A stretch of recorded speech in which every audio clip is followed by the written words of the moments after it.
Do what it do. It is Monday, March 26th. Motivation Monday, right? Yeah, Motivation Monday. Check this out. So I've been practicing something. This burrito just came out of the microwave. I don't know if you can like see the heat coming off of, but I've been practicing like getting my mind over, pain and stuff. So it's like super hot, right? So I'm gonna try to hold this thing as long as I can without it like actually hurting me. So, oh, okay, that doesn't count. Hold on. All right, let me try it again. Okay, here we go. Take two.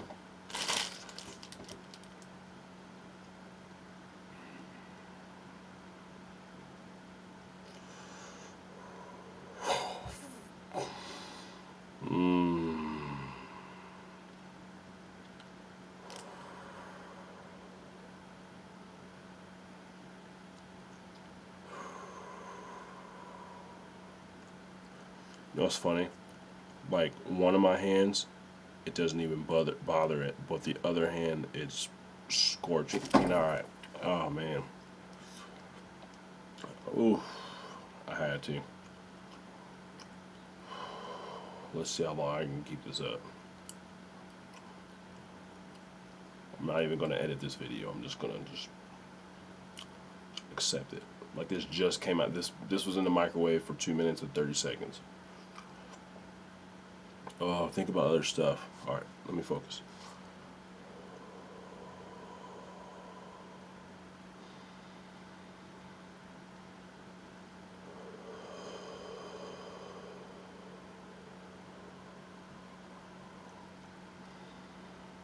Oh no, there ain't no way. I felt like that was a pretty long time, and not even. Oh my gosh. But yeah, that's what I've been doing with my free time, practicing my chi. Wow. What are y'all doing today? So I haven't gotten any further. There's still like stuff everywhere. Talked to department people today. Hopefully we'll be able to get moved in starting not this Friday, but next Friday. And yeah, I'm pretty excited, man. It's a new start. I am not excited though about like, packing up everything yet again. But it's part of life. When you're an adult, you move around, until you find the one spot you're supposed to be at. Or if you find the one, then you end up, being there and settle down. And that's where I'm at in my life, trying to figure that out. Hopefully, this is the year. 2018. Shoot your shot. Anyway, I highly suggest you not take a burrito out of the microwave and try to hold it for a long time. I've been training for a while, and I mean, I got enough calluses, and I think I just have more calluses on this hand. You can see how red my hand is, in case you thought I was joking. Dude, I got whelps on the bottom of my hand right there. Dang. Oh no, that might be a blister. Did it to myself. You guys saw it here. Anyway, so I was working on music and I just wanted to take a break. Chronicles of Barnea. I haven't given you guys an episode of that in a while, so this is going to be a little mini-sode. That's why the title's C.O.B. Minisode. So check this out. Saturday night. Oh my gosh.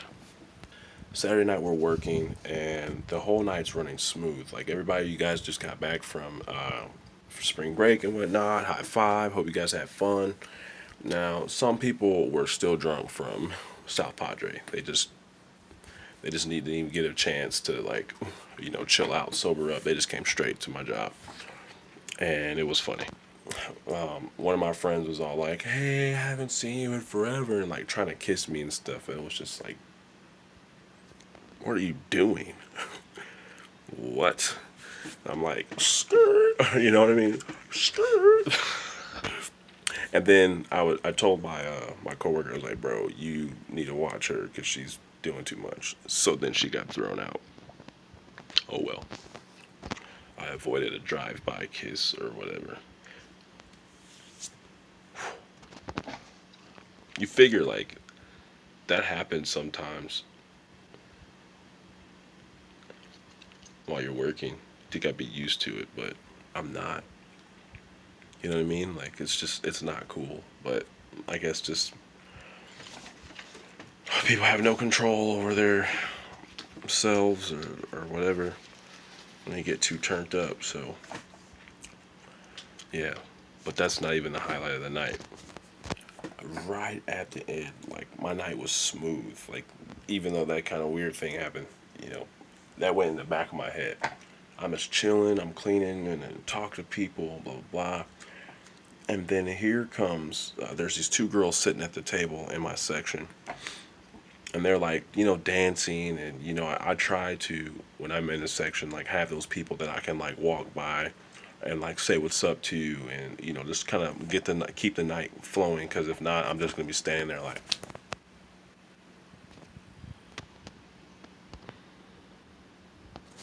So I just dropped my phone. That's why. Anyway, so I was talking to these two, and this guy that was with them I thought was one of their boyfriends. So I, you know, just trying to make it fun for everybody, and we're all talking, having fun and whatnot. And then the dude came back, and they look at me like, "Get him!" Touch the burrito again. Dang. They're like, "Get him out of here."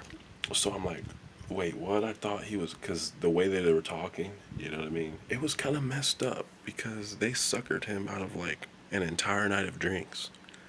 And then they're like, "Get him out of here." Wow. So, you know, I'm going to be courteous enough to at least try to help them out, because they did talk to me, help my night go by quicker. So I was just like, hey, bro, they don't want you to talk to them anymore. They're feeling kind of uncomfortable. Need you to just kind of like walk away and go talk to some other people. Oh my, I forget the camera's over here. The last 4 videos, so this dude gets pissed. Oh man, he got so mad. And if I was in his shoes, I totally get why he was mad, because they just finessed him out of however many drinks all night long, and then yeah. So he's like, "Yeah, I'll go, but ain't nobody big enough to throw me out." And he's all of like 5'4" or whatever, and all his little homies are like, you know, 5'2", 5'1", you know, muscle heads, of course. But it was just like, what are y'all doing? I mean, personally, I have no disrespect with anybody when it comes to height, size, shape, color, ethnic, whatever, religion, don't matter.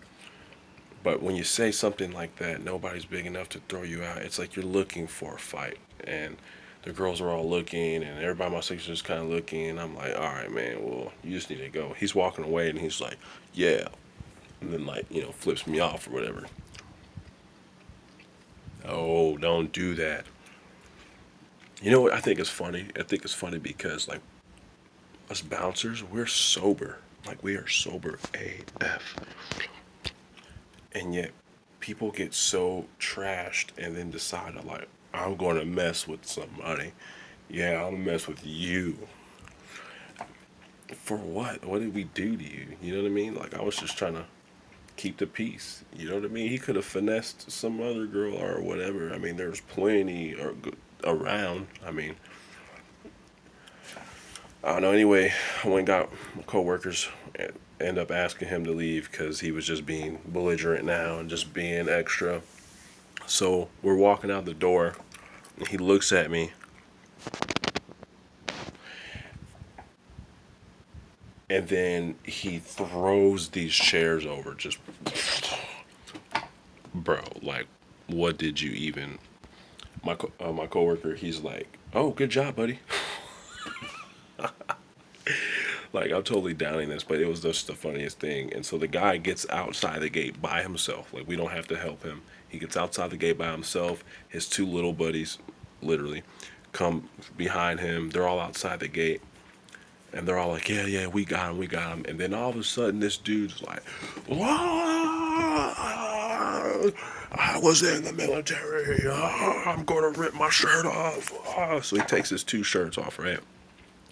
And then because it's cold, and he's like, then he puts one shirt back on. He's like, no, no, no. And then he comes up and like fist bumps.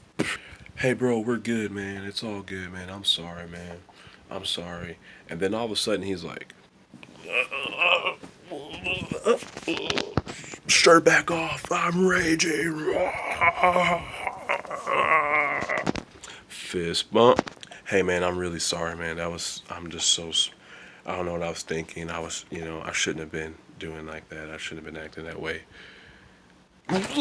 Starts raging again. And it was like, is this dude schizophrenic or? And the funny thing was his friends. It's on, like, part of the deal is on Snapchat, but his friends were like, "Hey, bro, you know I got it. Hey, you know me, I got it." I'm like, I don't know you, bro. Like, I don't know any of you guys. You know my homegirl Shelby, and that's about it. Like, it was just the most. I, working as a bouncer is fun, but then there's like weird nights like that. But the greatest part about it is when you got great coworkers, you laugh about it all night long and for weeks to come. Literally, it was the most funny thing that has ever happened. Besides that guy whose pizzas went flying in the air from like a month ago. Yeah. Wow. He's like, "Oh, I served in Iraq, so you can work here at this bar." What? I mean, by all means, you know what I'm saying, I respect the servicemen for what they've done, but if you go to a bar and you act crazy, I mean, your service has nothing to do with the fact that you are acting crazy at a bar. I had a rough childhood when it comes to like certain things, and if I use those excuses for me to like act crazy in Walmart, I'm still gonna go to jail. Like, duh. What? Just because I had a rough childhood and maybe sometimes, I'm too tired or whatever, and I wear the wrong color in some hood somewhere, I'm still gonna get shot.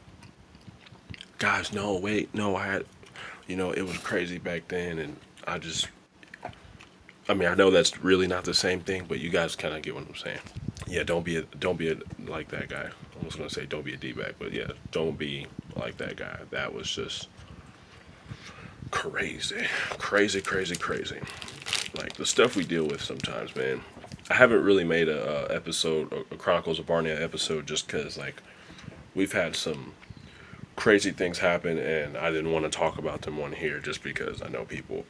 There's just know that there's a lot of stuff that happens sometimes that we just don't, that obviously I'm not going to say, but that you wouldn't even imagine, even in a small, not small town, but just like a little town like this, where it's majority white and huge university, and just some of the stuff we deal with, man. It just blows my mind that we have to deal with that where we're at. Like, I don't know, and it's not even the people you think. That's the funny part. Sometimes when you go into clubs or the bars and stuff, there's people that you look like. Like my video from a couple weeks ago talking to Al. Never judge a book by its cover. There's people you see with like face tats, and they got or whatever you. I'm using face tats because that's a big controversial thing. A lot of people see face tats and they automatically judge people. So I'm going with that. Sorry if you have them, but you may see somebody with face tats and you look at them and you're like, oh, he's gonna cause some problem, and they be the chillest person all night. Like, this is what happened this last weekend. We had a dude come down from OKC. He had a face tat, and he was chill the whole time. Like, me and him was chopping it up. We was laughing. You know what I'm saying? He actually reminded me of my little primo. Shout out to Primo David. But he was chill all night, and then you got this Marine vet or whatever he was, this military vet. Supposedly, I don't know. I didn't see any credentials. He had no dog chain or nothing. But you know, he's the one that should have been, outstanding citizen of the year, and just cutting up. You just never know. So if you are ever deciding to be a bouncer, just if you get the job, just be alert. Be alert, because I'll tell you, the majority of the problems I've had working at the bars over the years has been with the females. And no, it's not like, oh, trying to get their numbers and stuff. It's like these girls literally just lose control of themselves. You'll see them just like throwing it back and just doing all this stuff over here that they probably would normally do, but they like want to do. And so alcohol allows for them to do those things.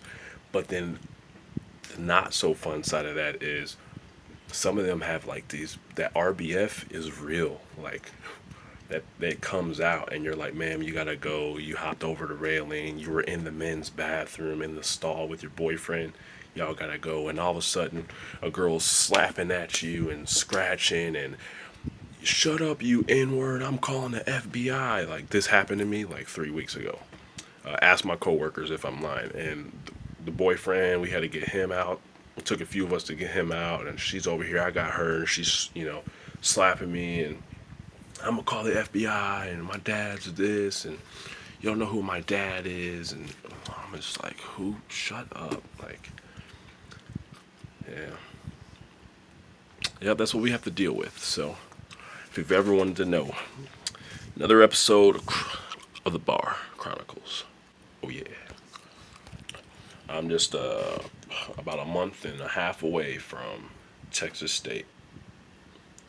And I'm ready. I'm ready now. And the next month, the body you see here today,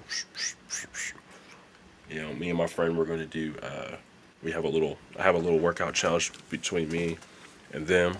And I'm just going to work my butt off. I'm going to run a lot. Got to drop some of this weight. I want to be fast. I want to hit hard. And Texas national qualifiers coming up. And to everybody out there that's training for it, good luck. But I want you to know something. I am going to take gold. I'm going to take first place. And then you will see me at the Olympic trials in July. I just watched the Notorious movie about Conor McGregor, and I'm like super motivated. Unfortunately, I have to move at the same time and get my car fixed, and there's just a lot of things that are happening all at once. But in the end, there's no excuses, only victory. Remember that. It's been Blackie Chan MMA. Make sure you like and subscribe to my channel. Like this video, subscribe to my channel. Follow me on all social media at Blackie Chan MMA. Currently, I'm not going to be active on any social media sites. Not until after May 5th. But still follow me. You can see some of the posts and just kind of, if you're new to this channel, figure out what kind of person I am, see some of the videos. Make sure you go watch some of the old videos. Turn on post notifications, all that stuff. Other than that, y'all have a great Monday.